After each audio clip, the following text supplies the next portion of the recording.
BGP, Border Gateway Protocol, is the routing protocol used on the internet. Most times you're going to use BGP with your internet provider to route networks that you have across the internet.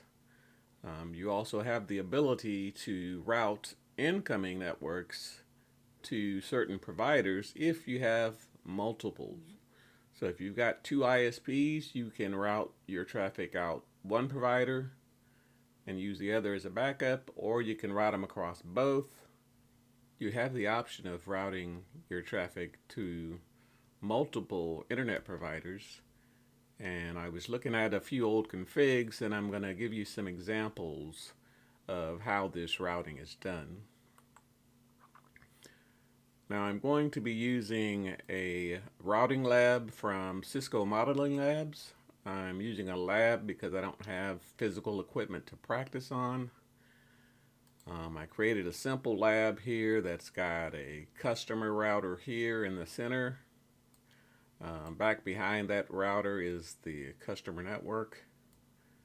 We're going to have one internet provider here, second internet provider here, and we've got some other routers that are just simulating routers out on the internet. Okay, when BGP wants to select a route, it has a certain method that it uses to select the best route. And these are the listing of how that path selection process works. I'm not going to go over all of them, just some of the main ones that I'm going to use in the config. One of the things that the BGP process first looks at is the weight of the route that it receives. Second thing here that it's going to look at is the local preference. And if you scroll on down to option number 4, it's going to look for the autonomous system paths, which means how many autonomous systems does the route have to pass through before it gets to a certain location. Now, assuming all things are equal, you see it goes down this list until it finds a match. And down here in option number 10, it says if all things are equal on the routes, it's received a route from one ISP and the same route from another ISP, and all these things listed above are the same, it's going to just pick the route that it received first. And I'm going to show you an example of that in the lab that I created here. So what we're going to do is we're going to get on our customer router, which is here, which is 0, and we're going to look at the config here.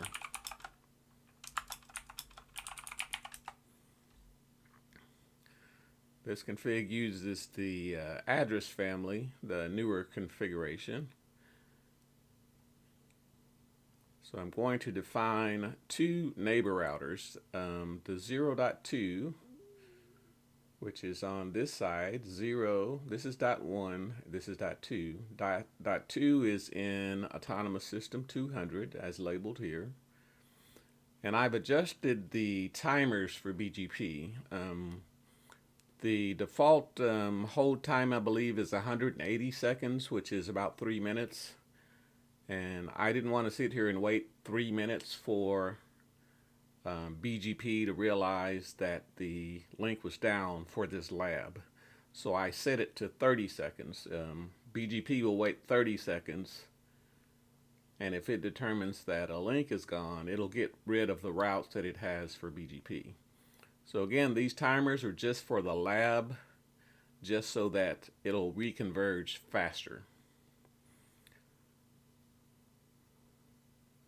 Now in the BGP configuration, I am advertising the loopback address, which is listed here, 10.1.1, and I'm advertising these two networks. Now, I'm not doing any type of load balancing or anything. I'm just advertising these networks out to these peers. So when we look at our first ISP, which is on router 1, and we take a look at its config, it's using the old BGP type config without the address family, but it still works. It doesn't matter. We're advertising the loopback addresses for this router, which are listed here. And we've also modified the timers for BGP all throughout the network so that we don't have to wait for everything to reconverge. And if we go look at the second ISP, which is on router 2,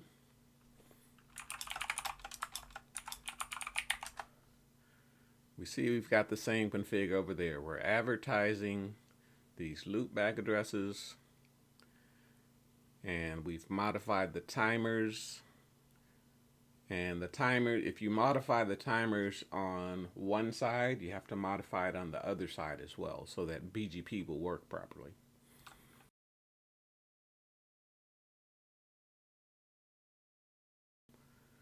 So when we look at the first ISP on router 1, when we do a show IP route,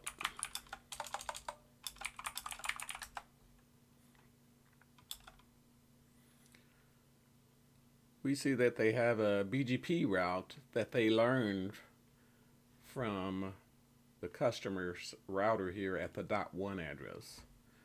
So it learned these two routes from the customer router. Now if we look at the actual BGP table, which is all the routes that BGP knows about, we see that for the 198 address, it has two routes. So it knows about the route from the customer, and it knows about the route coming from 0.2, which is the other ISP. And the arrow here indicates which route it thinks is the best. And it thinks the second route is best in this case because it only has one hop for the autonomous system. So it knows that it can take one hop. And remember, since the weights are the same, the preference is the same, it goes down and it gets to point number 4 and it looks at the autonomous system path. And it says which one of these has the lower value for their path. And you can see there's only one hop here. This one you have to go to autonomous system 300, then you go to 100. So it's going to prefer the second route. Same thing for this other one for the whole 199 network, which is here. It's got all these routes, and the 700 routes are coming from routers 3, 4, and 5 down below. But it looks again, and it sees that the metric, the local preference, and the weight is the same for all of them. So it gets to number 4 and it says which one has the lowest autonomous system path, and it sees it's that one. So it's going to prefer that route.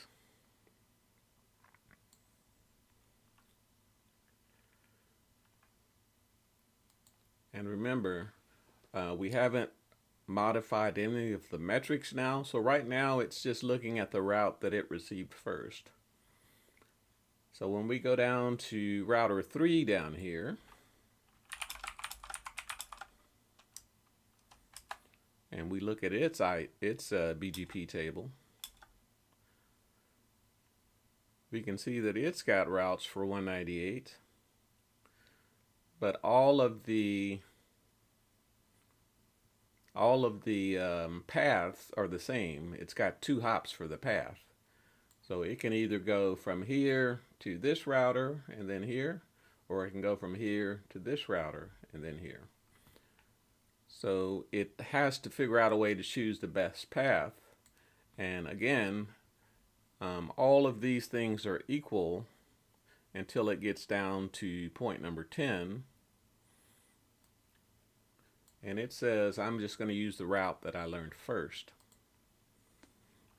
And if we look at the other two routers, let's copy that. We look at router 4.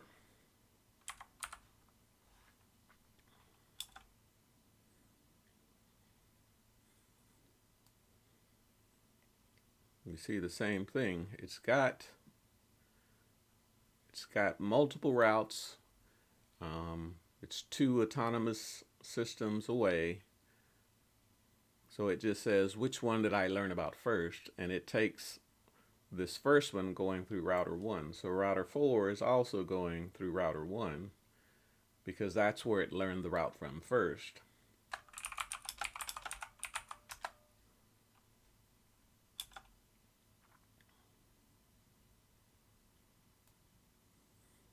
Router 5 also has multiple routes. But again, it learned the route first from the 0.1. For the 199, you see it's different though. For 199, it learned the route from 172.16.0.2, which is here. So what we want to know is what happens when ISP number 2 loses a connection to the customer. What happens to these routes?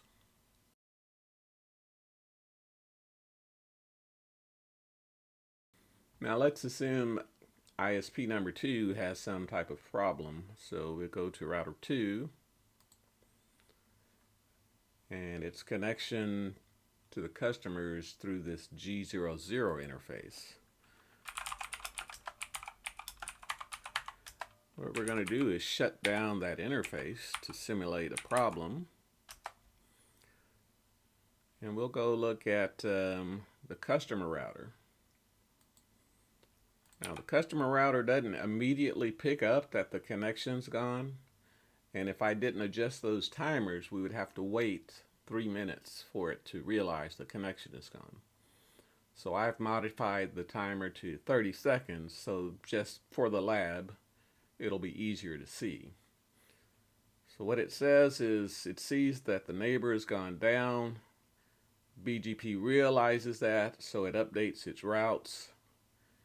And since it can't send updates out here, it sends an update out here.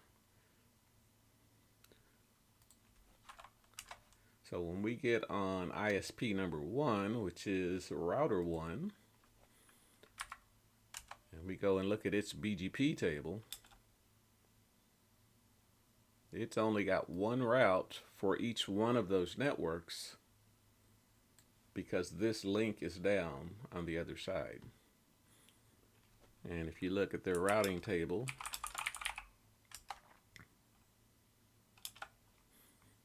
it's got those routes in the routing table. Now if we look at ISP2, even though its link is down to the customer, so IP BGP,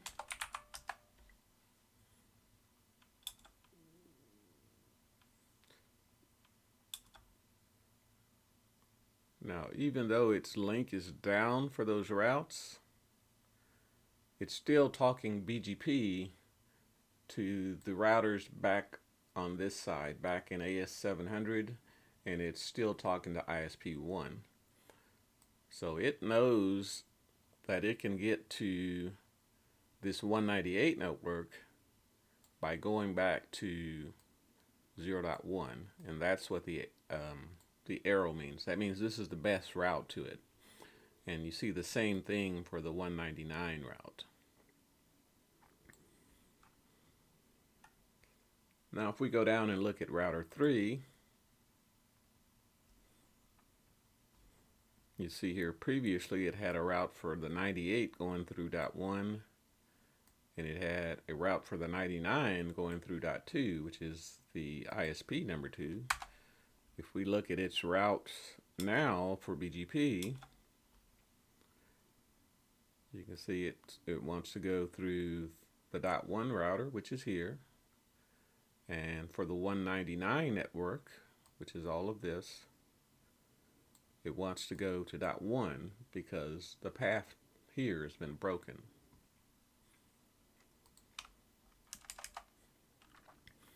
So now let's assume that ISP number 2 has fixed its problem.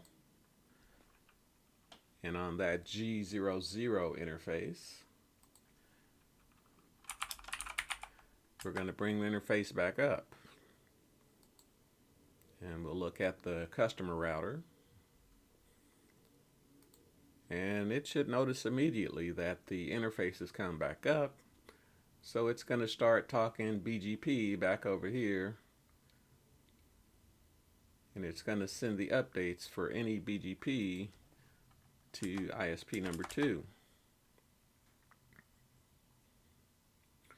And it takes a little while for it to converge.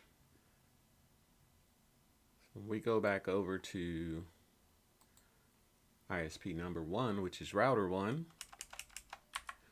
When we look at its BGP table again,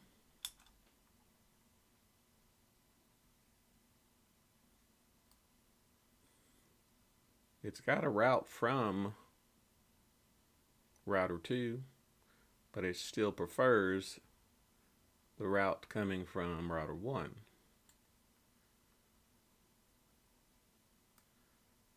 Same thing with the 199. It's got a route from router 2, but it prefers router 1. So since that link went down, it started sending everything out router 1, and it's going to continue to send everything out router 1 unless there's some other change in BGP. When we look at the routers down below here, we go back and look at their BGP table.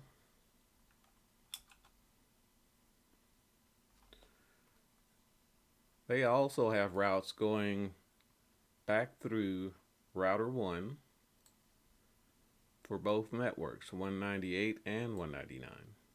That's router 4. Let's look at router 5.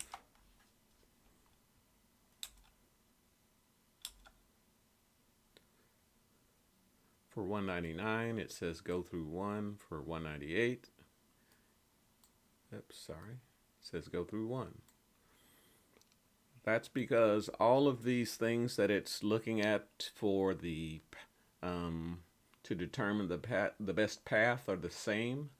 So it's going to get down to option number 10, and it's going to say, what's the oldest one? Well, the oldest one is the one that I had last. When it lost the connection over on ISP2, it still remembers the connection to ISP1, and it's going to hold on to that even though ISP2 came back up.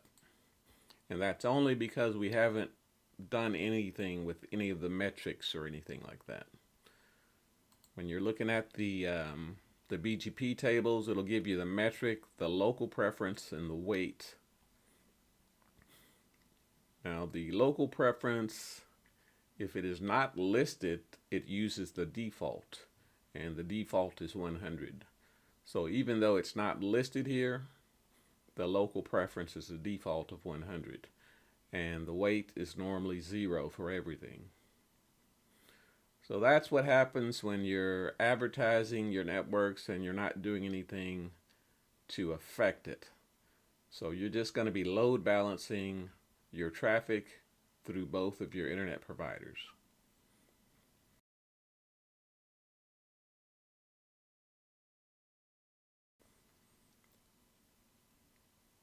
Okay, you also have the option of routing one of these networks through ISP1 and routing the other network through ISP2.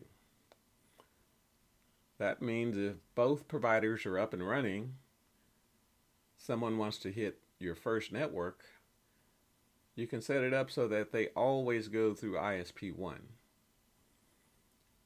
You can also set it up so that if they're looking for your 199 network, you can set it up so they always go through ISP2. And the way you do that is using access lists and route maps. So let's go to the config here.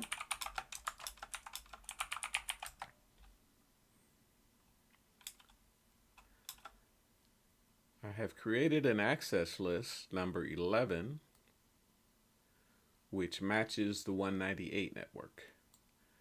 I've created another access list number 12, which matches the 199 network. After you have these access lists created, you have to create a route map that refers back to these access lists. So I've got a route map called change AS path 1, which looks for the 198 network, and it's going to prepend autonomous systems to the BGP route. So what's going to happen is when this router sends out this route, and just instead of just having an autonomous system 100 behind it, it's going to say 100, 100, 100. So it's going to have three 100s listed there. So it's going to look like it's a longer path to get back. And you want to advertise that to the ISP that you don't want the traffic coming in through by default. So in this example, I'm going to tell ISP1, I'm going to tell ISP2 that it's got a longer path back to 198, and that's going to make all the traffic for the 198 network come back through ISP1. So you have to go into the config,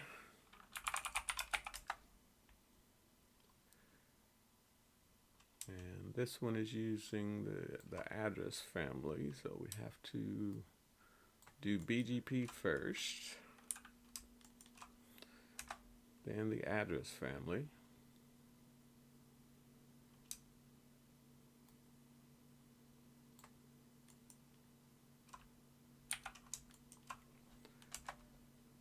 So we're looking at ISP2, which is the .6, the neighbor ending in .6. We're going to take that just first portion of it. We're going to say neighbor, and you can do a question mark and you get all the options that are available to you.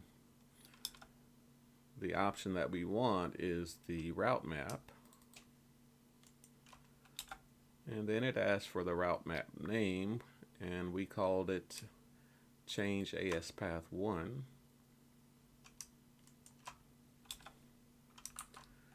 And then it wants to know which direction you want to apply this route map to. In this case, we want to apply it to the outgoing BGP. So any outgoing routes will have this route map applied to it. We're going to say out in this case. And remember, we're putting the route map on the customer router pointing to the second ISP. We're basically telling the second ISP that it's a longer path to get back to the 198. Control Z that. Now we are running a lab, so we have to clear the BGP table. And I'm only doing this in the lab. This is not on a production box. It will clear the BGP tables, and then it will resend any updates out to the providers. You can see that the ISP number 2 came up first, and then ISP number 1 came up. So now we'll go back to ISP 1, and we'll take a look at its BGP table.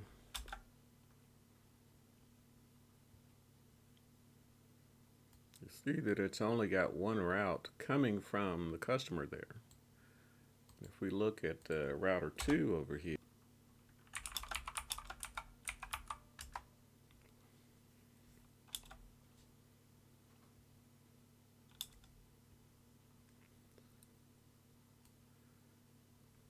we look at router 2, we can see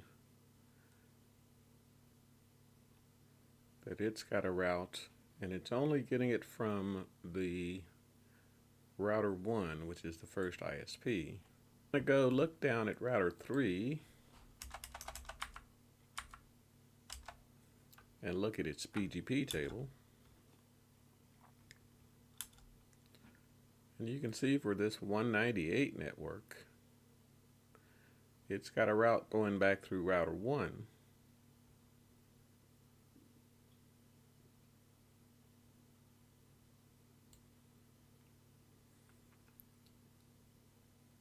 And we look at router 4. We should see the same thing. 198 is going back through router 1. The arrow down at the bottom indicates the path that it wants to take. And the same thing on router 5 down here.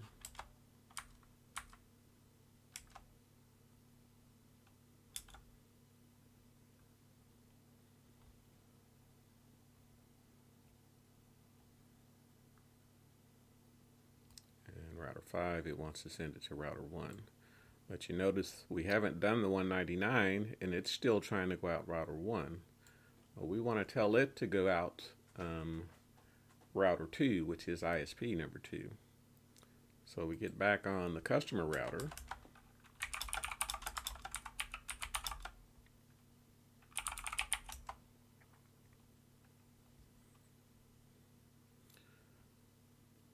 And we want that change path to route map to go to the first ISP. So we have to go back into the BGP config.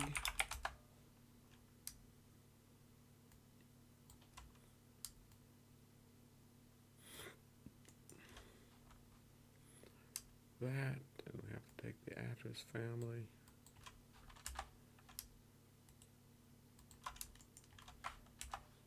And we're going to modify this line.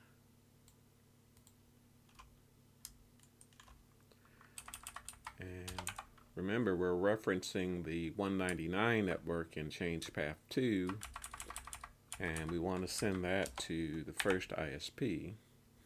So we're telling ISP number 1 that the 199 routes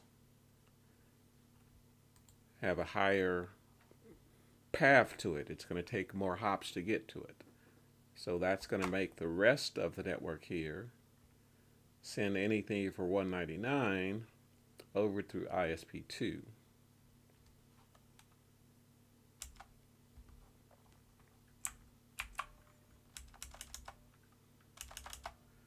And we got to clear the IP routes again.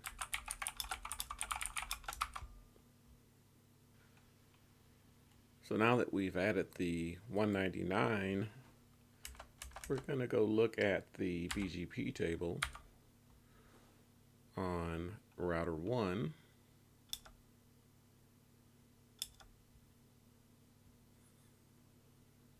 And again, for 198, it wants to send it through 0.1. For 199, it's going to send it back through 0.2 because we told router 1 that it's a longer autonomous system path to get back to the 199. And we look at ISP 2. What does it show? IP BGP.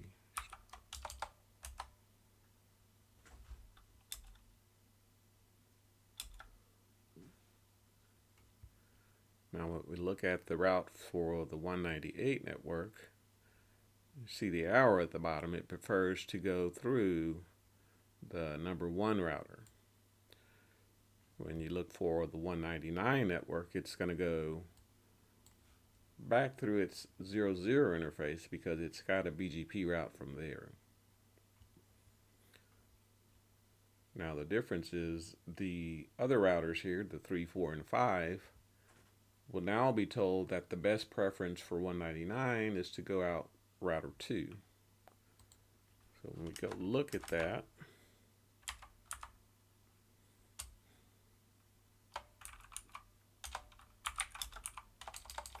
show IP,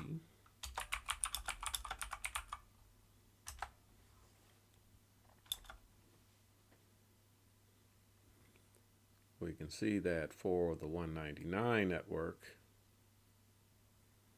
it wants to go out router 2. For 198, which is here, it wants to go out router 1. So you ask yourself again, what happens if ISP1 has a problem with its network? So we go to router 1, and we're going to shut down its interface to the customer.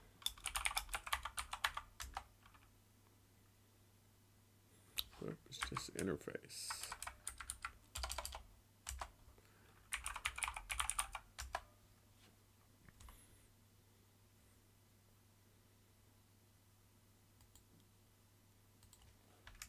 And again, the customer interface goes down. BGP is not going to change the routes immediately. It's going to look at its timer. Again, the default is 180 seconds.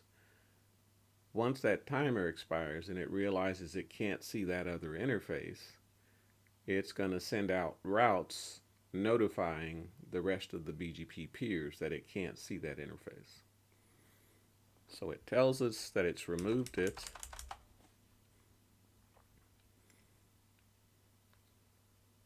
So we've broken the connection from ISP1 to the customer.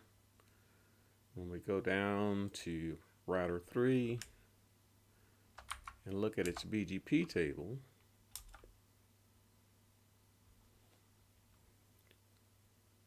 when it's looking for 198, it's now going to send it through router 2.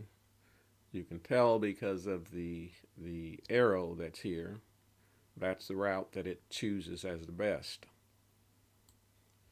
And same thing for 199. When it's looking for that, it's going to try to send it through 2. Now I have an IP. I have an IP on both of these networks ending in .100. So from router 3, if I ping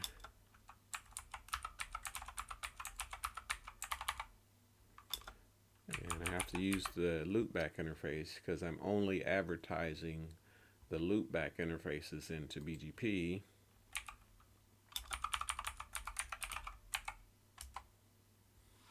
See, I can ping it just fine. And if I do a trace route to it,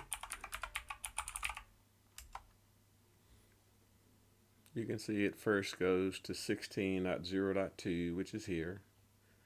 Then it goes to .5, which is here, which is the customer router. And then it goes back into the network and it finds the 100. Same thing for the 99. If I can do this.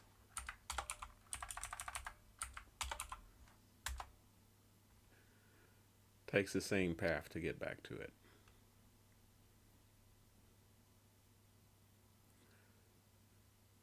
And we did the 1.8. Okay, so if we do this same command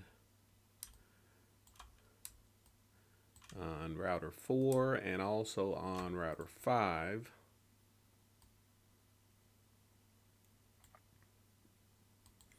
we should get the same results. So it goes to router 2, go to the customer router, back to the internal network. And again, that's for the 198 network because this connection is down. So let's say ISP1 figures out what its problem is.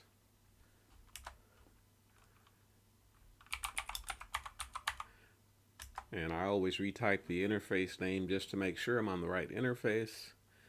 Let's say they figure out what their problem is. and the interface comes back up.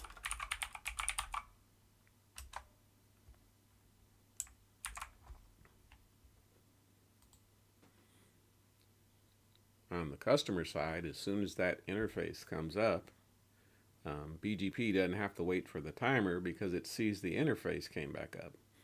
So it brings the interface back up and it starts talking BGP back to that neighbor.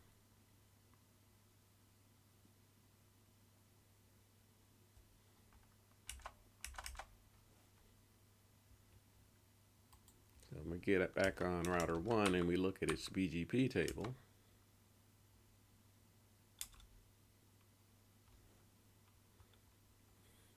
You can see it's got the BGP route again for 198. But for the 199, it's still sending it back to router 2. And you should see the same on router 2.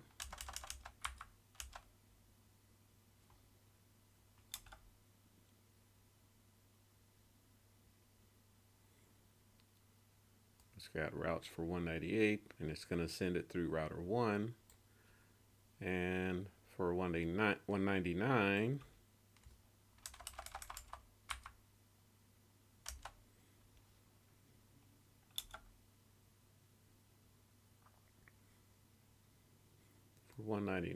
it's trying to send it back to the customer router, which is directly connected to it, which is here. Okay, so we look at these routers back behind here, router 3, 4, and 5.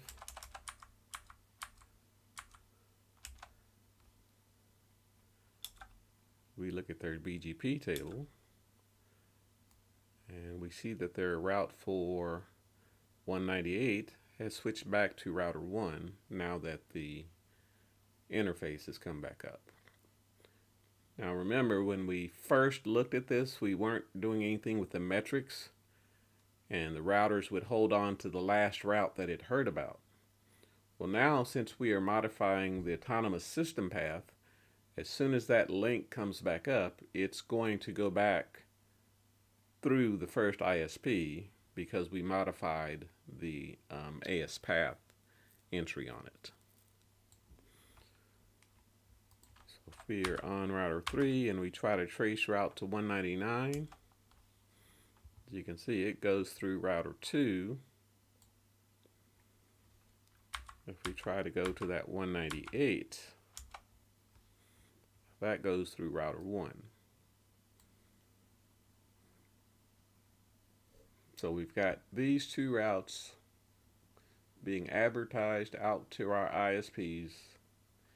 We've set a preference so that it comes back through router 1 for the 198 network and router 2 for the 199 network. And that was done using route maps and an access list.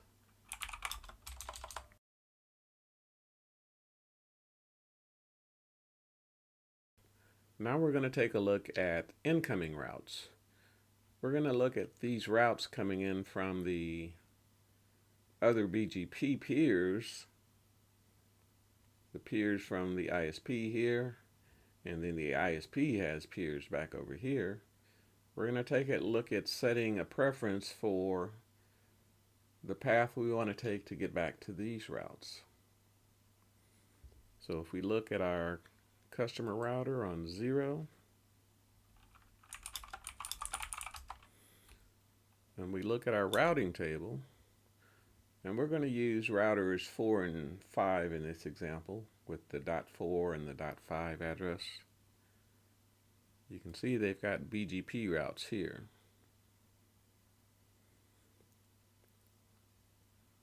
And apparently they first learned about these BGP routes from the .6, which is ISP2. So what we're going to do is we're going to tell BGP that if you see a route coming for this IP address, we're going to route it out ISP1 instead of ISP2.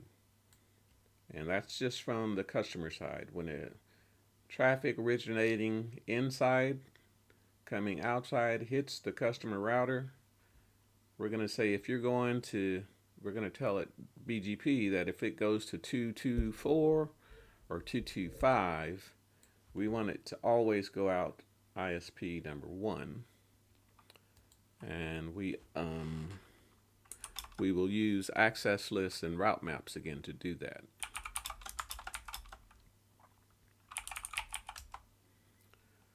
So when we look at our config,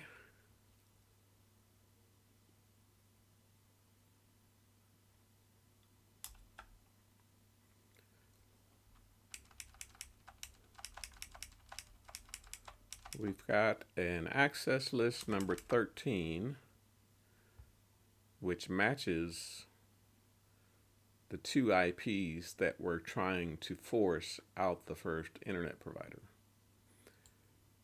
We've got a route map called 4 and 5, which matches that address, and we're going to set a weight of 200 on it. Now, setting the weight on the BGP route only has meaning here on this customer router where we're setting the weight. The weight does not get sent out to any other routers. It is a local entry. So when we do a show IP BGP,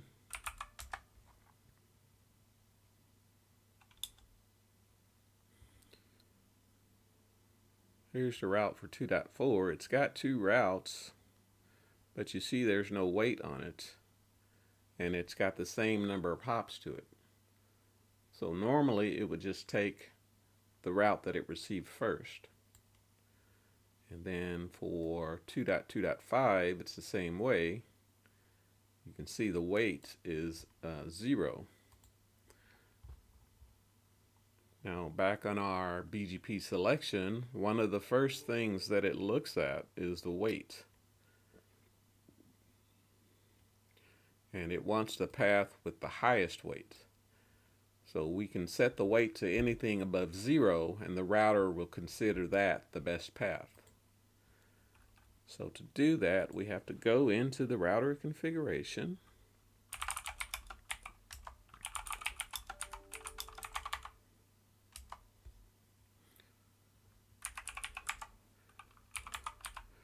Do V4.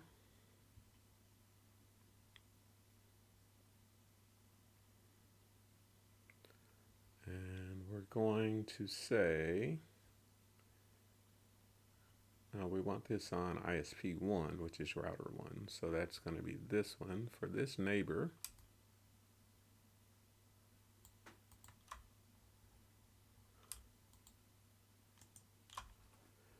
We're going to put route map again. And the name of the route map is 4 and 5.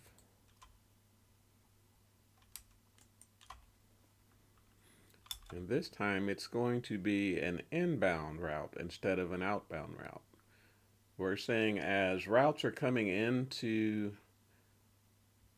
the customer router from ISP1, we're going to apply this route map to it. And this route map is going to change the weight of the route to 200.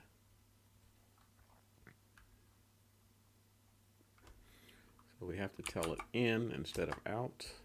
Control Z. And since this is originating from the customer, we only have to clear the route, the BGP route, with the affected neighbor. So we'll clear, and the neighbor is that.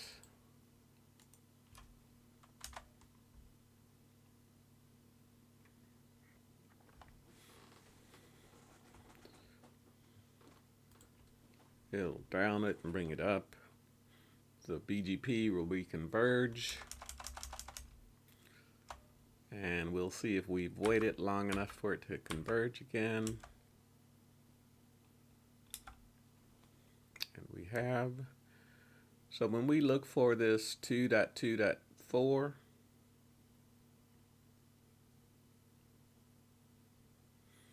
you can see we've got 2 entries here, but now we have one that has a weight of 200. So BGP considers that the best path to get back to it. And when we look at the routing table,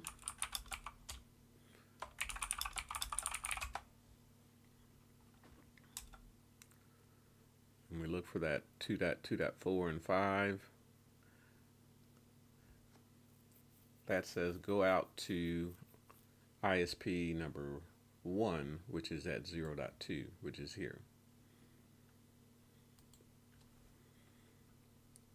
And again, applying the weight is only affected on this local router. It is a local value here.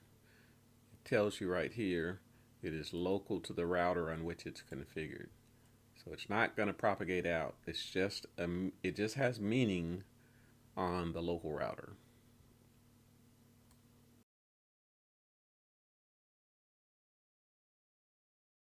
Another way that you can also do that is you could change the local preference.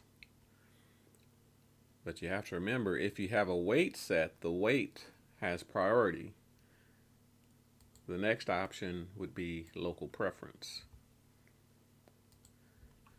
So we would have to remove the config we just put in.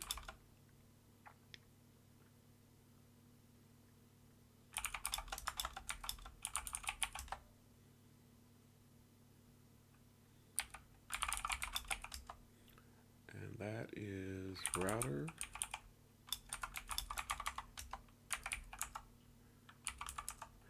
Before we would say no.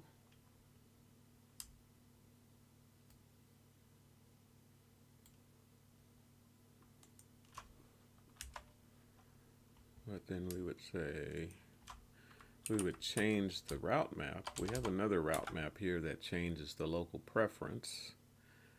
I might have to go back and find it. There it is, set local preference. And again, it matches the two IPs that we have. And we're going to set the local preference to 2939. That's just a number I picked at random. That number is greater than 100, which is the default.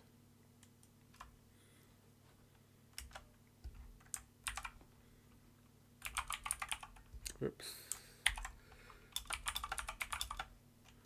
6002.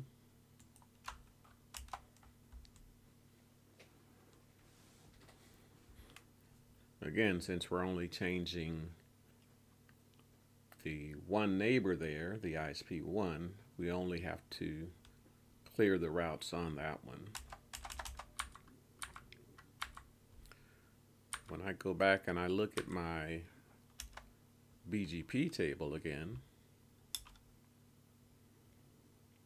you can see I've got a route for 2.2.4, but now it's got a local preference of 2939.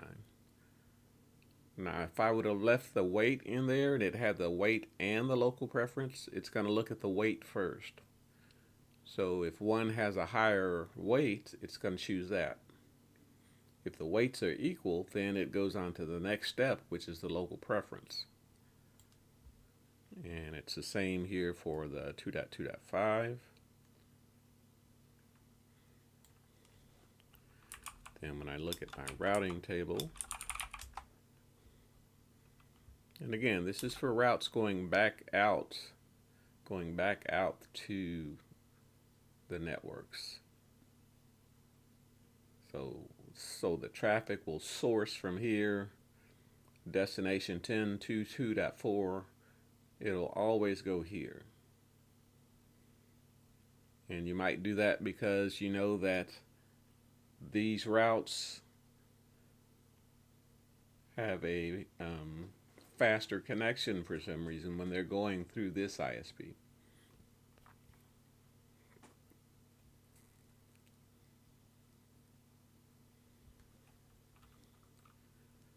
So that was an example of showing the local preference.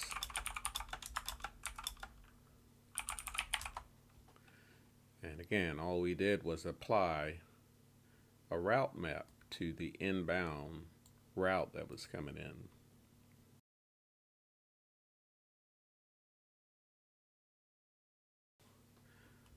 We are going to take this prefix list, which says deny 4 and 5, and we're going to apply that to the interface that connects to ISP2. The prefix list is saying if you see a route coming in for 10.2.2.4, you want to not add it to your BGP table. Same thing for the 2.2.5, don't add it to the BGP table. And then at the end it says if you see any other route coming in, go ahead and add it to the BGP table.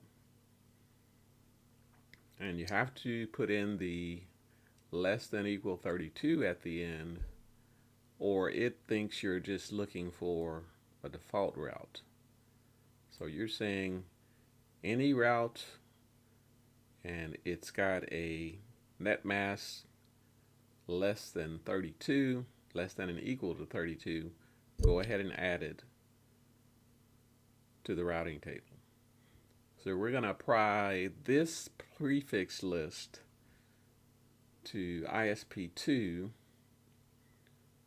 which is coming through this interface over here. So we're going to, I've already gone into the config. I'm in the address family. You can tell by the AF here. So I'm going to say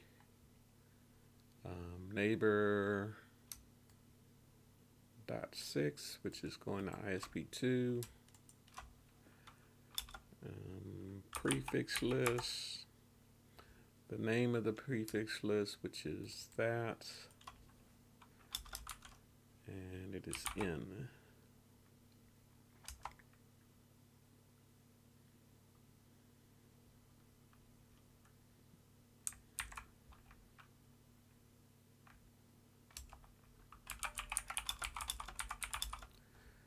Going to clear BGP with that router 2 so that it gets its BGP updated.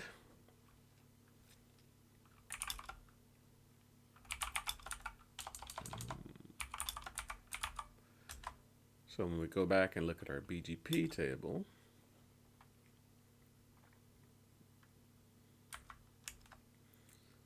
oh, it hasn't updated yet. So if I clear the other side,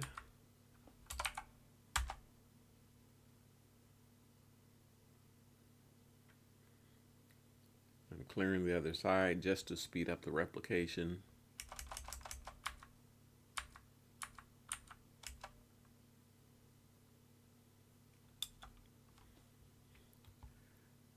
So you can see I've got routes here from 2.2.4 going through the primary ISP. So applying the prefix list here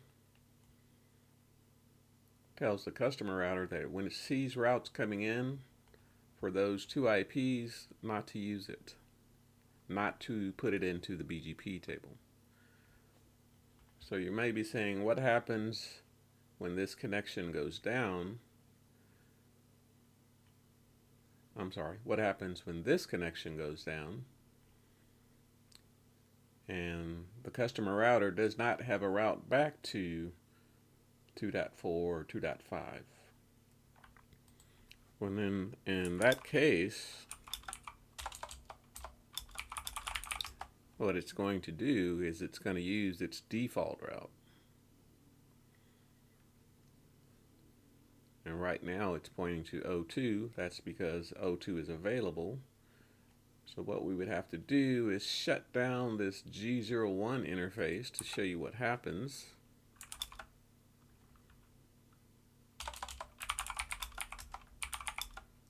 I'm sorry, that's G00.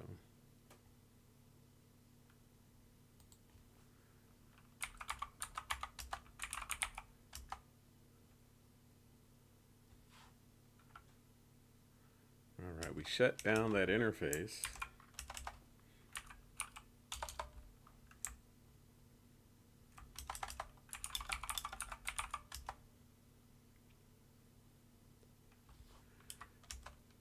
And now you can see that because of that route map that we have here, we don't have a route to the .4 to .5.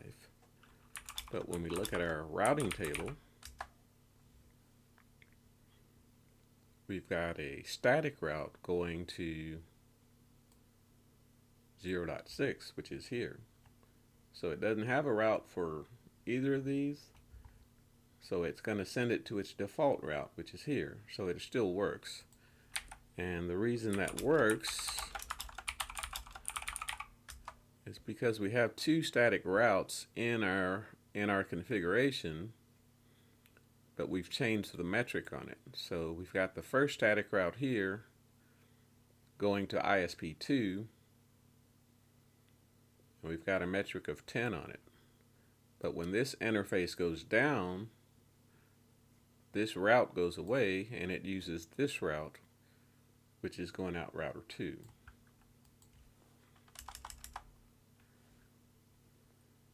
And when this interface comes back, the 00 interface,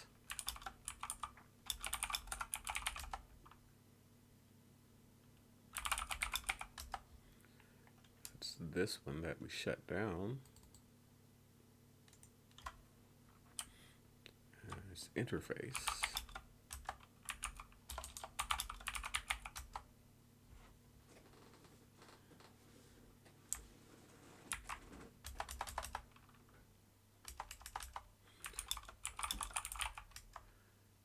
As soon as that interface comes back, the first thing that happens is our default route changes back. But then we also get our BGP routes back for 4 and 5 coming from ISP1.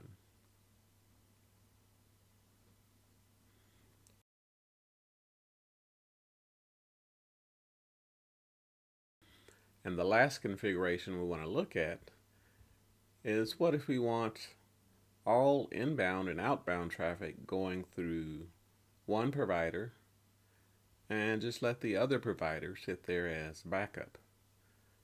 It could be either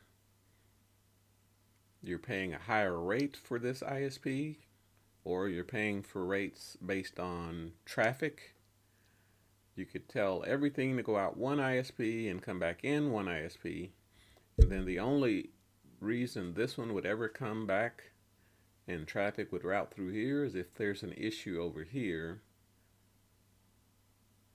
coming from ISP1. So let's clean up our config first.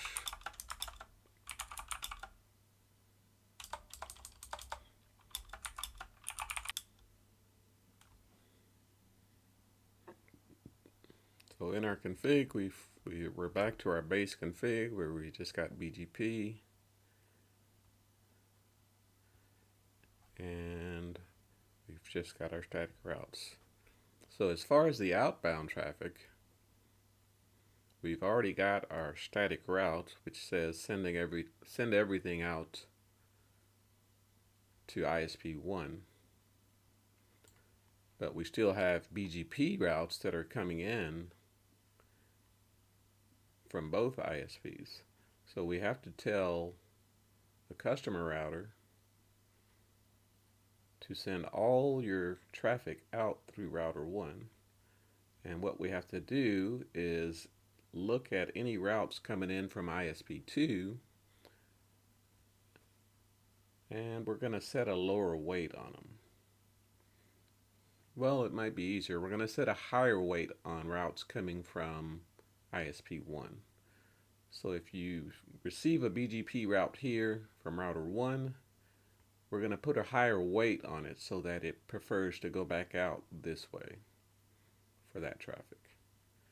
So it's a combination of the static route and applying a weight to the routes coming from router 1. Go back into our BGP config.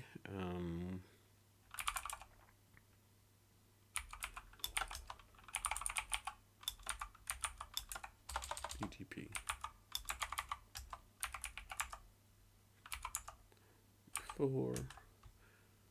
So we've got a neighbor at .2.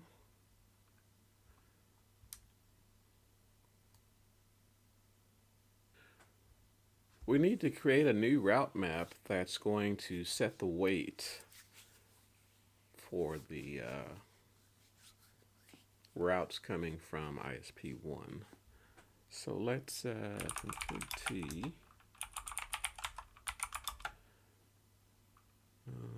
Let's call it all P1, give it a sequence number.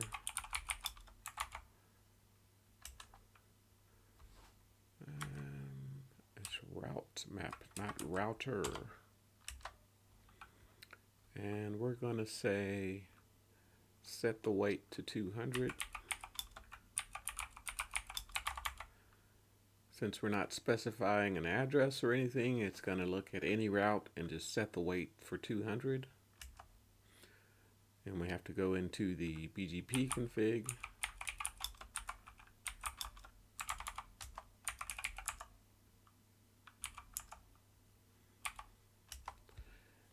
Since we're doing with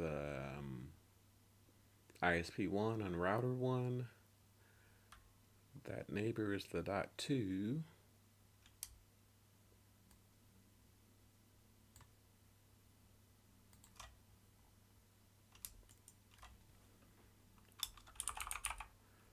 And we're going to say route map. The name of that route map is that. And that's for inbound routes.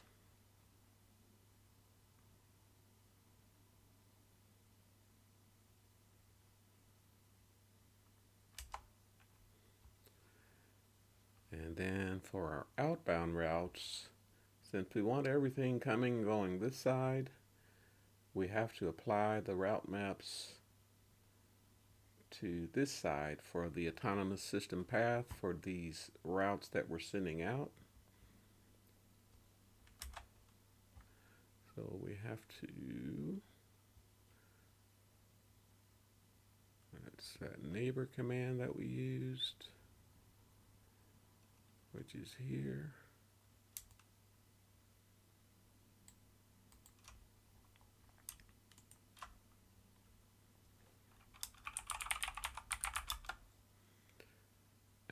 Route map was changed to path 1.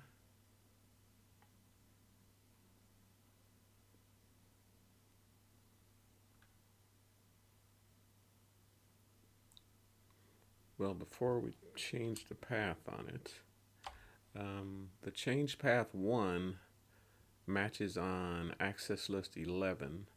Access list 11 only references the 198 network. So we need to add the 199 network to access list 11. So let's do an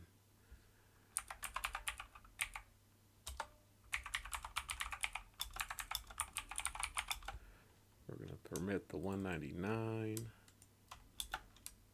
with the wildcard.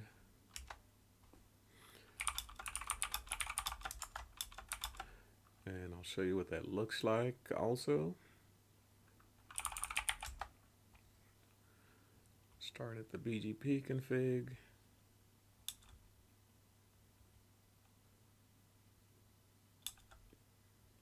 So now when you look at access list 11, it's got the 198 and the 199. So we can then go into the router config or the BGP config.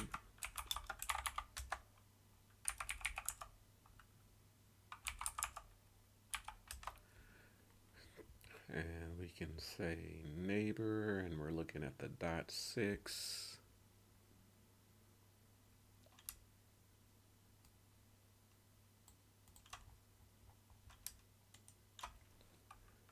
And we're going to say route map. The name of the route map is the one with 11 on it, which is change path 1.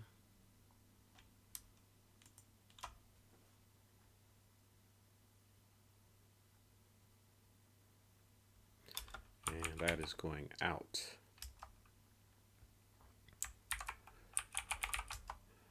All right, we'll save that.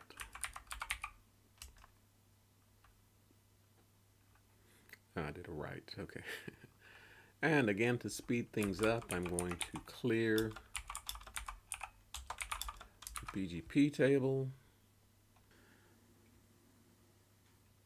So what we have now is we've told our networks that they want to come in router 1, and we've told this router that any BGP route that it receives, that we're going to set a higher weight on it on our customer router, so that when it tries to go back to that route, it's going to always prefer ISP1. So this becomes our primary connection, and this becomes our backup or failover connection. So when I go down to router 3, for example, and I look for routes,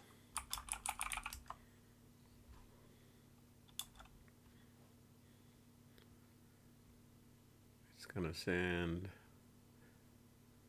everything through router 1. This is just the loopback.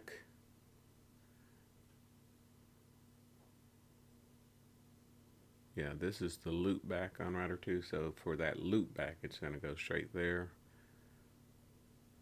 But for any other BGP type routes, it's going to go through router 1. So my 199 and 198 networks will all go through router 1.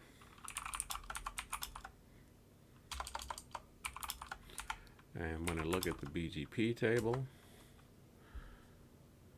I should see something similar.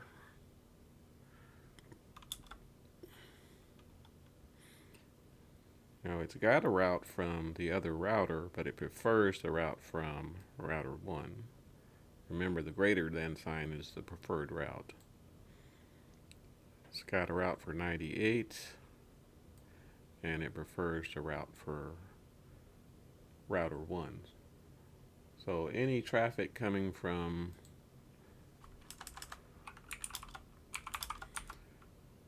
any of the devices out here destined for these networks will always go through ISP1. And when you get back on that customer router,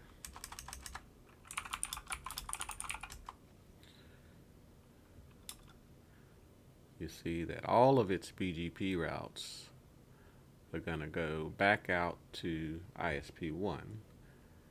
And again, that's because we added a weight to any incoming BGP route.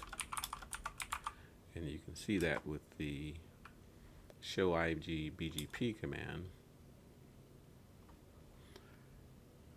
You can see these incoming BG routes are getting set a weight of 200. That means that it's going to prefer the one with the higher weight. Here, the highest weight. So it's going to prefer that and send it back out router 1.